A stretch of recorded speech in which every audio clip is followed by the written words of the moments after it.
Good evening and salutations, my GH fans. Kai and Trina. Man, this is this is kind of a messy story.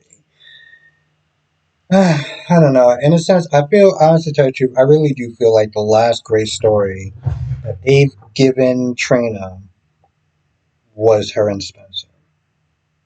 Because although I did not fully like Spencer at times, and I've called him every name in the book, her last best storyline was that. But if I could sit there and sum up this entire confrontation between Trina and Kai in one word, disloyal. You know, last night in my stream, and I said this in the video yesterday, is that he went off of the information that he know. He went off the information that he know. When she finds out, like, she is livid, but she's also like, listen, I get it. You didn't know all the facts. But you chose Drew over me. Your loyalty was more towards Drew than it was towards me. I told you to keep that in confidence. In confidence. And when she was like, listen, at the end of the day, I'm always gonna sit there and choose family. I'm like, bro, in what universe did you think a couple of days ago that it was just gonna be, well, we could just agree to disagree? No. No. Like picking something for date night as far as a movie or a restaurant or whatever, we can agree to disagree on that or whatever. Bro, you sold out her parents to Drew. And granted, yeah, you didn't know the whole information, but you lied to her. You literally took what she said and you literally said, I'm not going to say anything. The first chance you get, she can't trust you, bro. That's what that comes down to. She can't trust you. And you know what Kai says? I love you. Okay. Wow. If they were in high school and they said some shit like that, you said something like that, well, listen, that's whatever. Y'all may be young adults, but y'all still adults. Like, come on, bro. Where did that even come from? Like, this is what I'm talking about when I sit there and say, like, she ain't got exactly the best storyline. This is my whole thing. When people talk about bringing back, they may bring back Ulbrich because it's towards the end of the episode where Rocco emailed Ulbrich. They're bringing back Britt or Kelly T. I'm just like, I don't really care if you keep bringing back these other characters. If you don't fix the stuff that's in house that people have an issue with, instead of just throwing new characters at us like it's just shiny toys and be like, ooh, they're bringing back so and so. This is so exciting. It's like, but we still got problems with the show though. We're just bringing back a new. It doesn't do anything. It doesn't fix the crap that's going on. It's just a distraction. Anyway, she wants nothing to do with him and pretty much tells him to kick rocks without socks. But come on, I love you. I cannot believe he said that. Can't believe he said that. So Michael finds Brooklyn in the dark and asks what's going on. And she starts to sit there and tell him about her son and how her son doesn't want to have anything to do with her. And she's just broken about it. And Dante comes in. Dante's like, I can't believe what you did to my son. How could you do that? How could you do that to a child? Now Mike was like, the hell is going on? He's there, he wants to sit there and try to support her, and he sees Dante coming just ripping right into her. He's like, whoa, how about we just kind of chill out for a hot minute? Don't come at her sideways. This is to a point where, okay, fine, you didn't know what was going on in the beginning. But then Dante was like, hey, listen, this is what Brooklyn did, and how she hurt Rocco. And just tells him step by step of what she did, the information and everything, right? And so at this point, it's practically should be like, all right, Michael, maybe you want to kind of just like, take a step back or whatever and just let those two handle it, you know? Because honestly, to tell you the truth, at this point, this conversation has nothing to do with you. But, the conversation gets more heated. And, he starts there talking about how, you know, you did this. He starts blaming her, like, listen, you don't have a relationship with your child or whatever. Because, like, Brooklyn's like, did you not sit there and see what Lulu did to me or whatever? And they're going back and forth. And she's all like, because of Lulu, my child wants nothing to do with me. And then, Dante does sit there and take it a little bit too far. And he's like, listen, no, that's because of you. And the decision and the choice that you made, you know. And I don't know if you call it selfish or whatever, but Michael was like, well, you have no idea what it was like for her to sit there and just give up a child. You have no idea what kind of stress or whatever that was involved. And my whole thing is like, listen, you weren't, at that point, Michael wasn't sitting there talking necessarily about Brooklyn. He was talking about himself giving up his child because, there's a nut job that's walking around or whatever, um, messing with Shasta baby and everything. So he was really projecting. And my whole thing is like, bro, part of me was like, felt like, I was like, bro, listen, you don't get to sit there and dump your trauma on Dante because of your feelings that you're dealing with because of Sasha. Because, again, in all reality, that was the original plan. The only difference is it got sped up because Sasha felt like there was somebody that was messing around with the baby or whatever. So I'm like, I don't think it's necessarily fair for you to sit there and come at Dante sideways, especially when this conversation that has nothing to do with you in the first place. So Brooklyn's like, listen, it's cool, it's fine, you know, um, I got this. Eventually, they do, he does sit there and apologize, and she does sit there and say, well, I didn't mean to do it, but, at the end of the day, whether your intentions was not, I know that it was an accident, but, like, it kind of felt like that was her exact plan anyway. The plan was to say, oh, he found out some deception papers he was never supposed to see. It was like, that's funny, because I could have swore you literally said that's how you wanted it to go. But she feels like crap about it. And he's like, listen, I can't just let that go so easily. But we gotta work together to find a way to, help Gia. Um, Lulu pretty much just calls Laura for advice and just a sounding board because she tells Laura what Brooklyn did as far as leaving the papers there carelessly and Rocco finding out about how he was conceived. She gives Lulu some sage advice, and then she gives Rocco some sage advice, and all kind of works out towards the end, like this weird '90s Full House moment.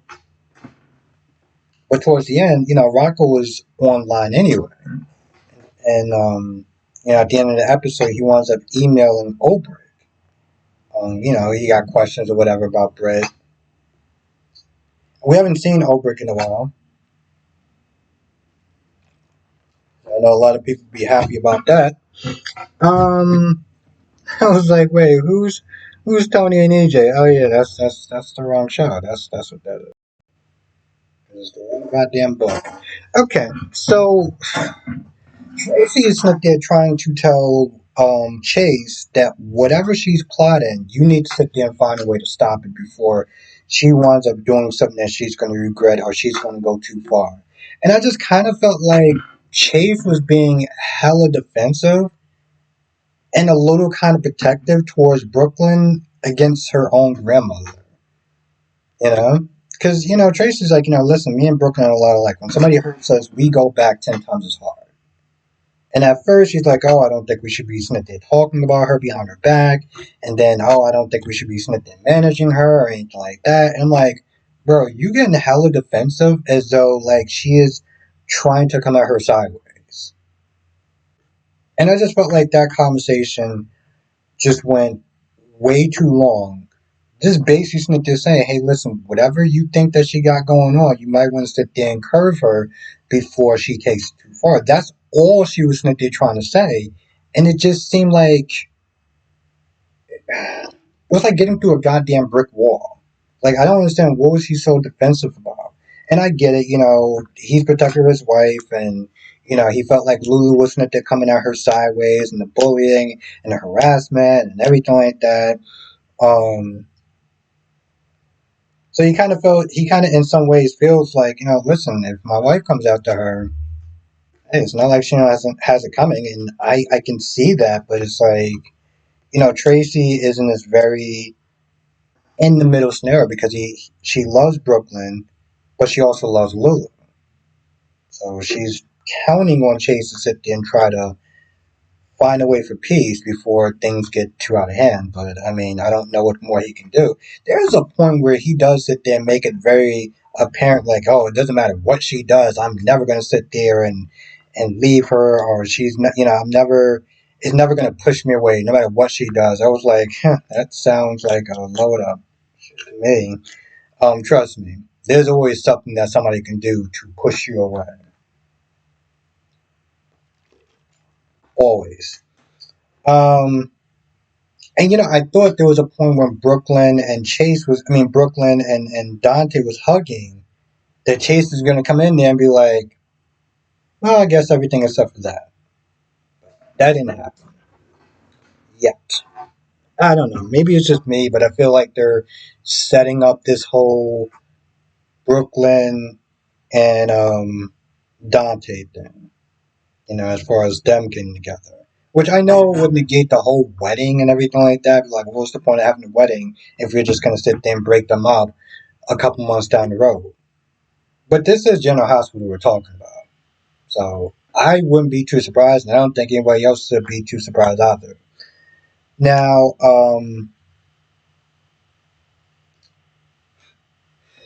once again, Curtis and Porsha have another argument that doesn't really go anywhere, and it's one of those things where Curtis just admits, he's like, "Listen, I'm protecting you because of Trina. I'm not protecting you because you're my wife or whatever. You got us into this situation, and I'm just trying to dig us out of it." But it does get to a point where it's like, okay, I get it. Drew's in your face. He blackmailed you. You pissed off, right? But part of me just kind of sits there and thinks like, bro, did you ever really take those vows that seriously? And granted, listen, there's a point where Portia comes into Isaiah, and she's like, listen, um, I talked to Jordan. I didn't believe anything that came out of her mouth. But ultimately, if my marriage does go sideways, I have nobody to blame except myself. And I'm like, that's not 100% true. Yes, you are the catalyst for this whole thing. You did what you did, and then you got caught, and then you lied about it, right? And now he's playing catch up. But he's also your husband now. And I feel like she made a mistake. A bad one that's could cost y'all both, but you know, maybe it's just me, but vows actually mean something, you know? And I just feel like he's just, well, things are getting too hard. It's time for me to sit there and just and whatever. And like that's just not how marriage works, you know? But I don't understand what she's not there. I feel like her and Isaiah are gonna sit there and hook up. Okay? Because there's a point where Isaiah's saying, listen, you're a good person, you're a good woman. You make mistakes, you're not perfect. But at some point, you know, if he wants to sit there and leave you and all this other stuff, maybe it's just not on you. Maybe you're not. He was like, maybe you're not the problem. She is the problem, but the problem is she's not the only problem. And even Curtis is like, listen, I got to sit there and put myself into this whole issue between us. And that's something that she needs to realize, that it's not just all on her. Yeah, she messed up, but how much punishment is enough punishment before it's like, all right, we either going to work this out, we're going to work together as a team, or we could sit there and start filing for divorce. Because honestly, to tell you the truth, at this point, I feel like that's what Curtis wants to do. He's just delaying it, but I mean, it's like it's already dead at this point, and he's not doing his part to sit there and revive it.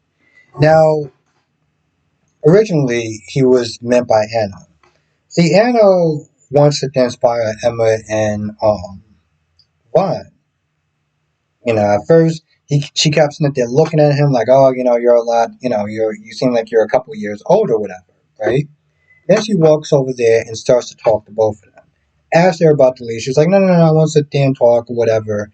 And she starts asking Vaughn questions, right? Questions after questions after questions. There's one point where, again, she makes it where it's like, how many years ago did you graduate that college and stuff? Just to make a reference like, you're too old for my daughter, my granddaughter. And then when Vaughn goes to leave, because at this point he's like, listen, she's asking me a bunch of questions, and I really don't feel like answering those questions because I'm a spy. So he goes to the restroom, and Emma calls her out. Emma's like, listen, don't sit there and try to act like I was the only person that dated an older that dated an older guy. I mean, hello, Phasar, and probably who else? Who knows who else? The reason, ultimately, the reason why she wants to sit there and see what was going on, because, hey, listen, you broke into the lab, you probably had help from like the janitor, the custodial worker, whatever, and here you are again.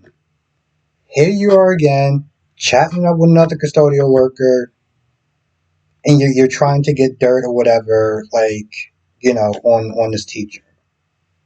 So you're gonna pretty much do the exact same thing, and she doesn't want that for her. And ultimately, that's why she was really, being all super nosy and stuff. Now, Vaughn comes back a little bit after. Jocelyn comes in, and Jocelyn's like, you're either going to pick me or you're going to pick her. Now, granted, this is a stage fight, and ultimately, Vaughn's like, hey, listen, I'm sorry about this, but, she's kind of crazy, but, you know, she's hot. So, I'm just going to let it go. That's not what he said, but, like, ultimately, he's like, hey, listen, I'm sorry, I'm going to sit there and pick her. And she's like, yeah, okay, I understand. And at first, it was just kind of awkward, and I thought that she was, like, kind of hurt by that. But Emma turns out to be somewhat of a clever little minx because she does want to give, I guess, his master key to like different areas of the college and probably the lab or at the very least Dalton's office. So seems like she was doing exactly what Anna was telling her to do. I mean, what Anna was not there worried about. Now, before they wound up kissing again, at that point, Vaughn was like, listen, we had to sit there and board that whole thing with Emma. But Anna is not going to let this go, so we need to sit there and do something fast. Um, what else? What else? I feel like there's more. Oh, Curtis. Well, Curtis calls Michael. Michael comes down there, and long story short, Curtis gives Michael a heads up that he's going to have to sit there and run article slamming Sonny or painting Sonny in the bad light, like the Sonny sit there and kill Natalia. And Michael's like, hey, listen, you do what you got to do to sit there and save your family. Like, hey, listen, I know you don't like it, but it is what it is. So, and in the beginning, he was going to sit there and quit, but Michael was like, nah, listen, I got you back, and he still does have his back. What do I feel like I'm missing something else though? I have no idea. I have no idea. Anyway, if I missed anything, let me know in the comment section below. Most likely, I'm doing a live stream. I've been up and down with my, I don't know, feelings today. Like, I don't know. It's like I woke up and I just felt a little, like, melancholy. I don't know if that's how you say it, but. So I've been kind of up and down about, I don't know. I mean, my day was fine, but I've just been like, I don't know. So, I will sit there and write it in community tab if I'm going to do a live stream tonight or not. Um, I will let y'all know. But if I miss anything, write in the comment section below. Most likely, if I do it, you know what time I'm going to sit there and do it around. And with that being said, I'm going to go. I'll see you in the next video.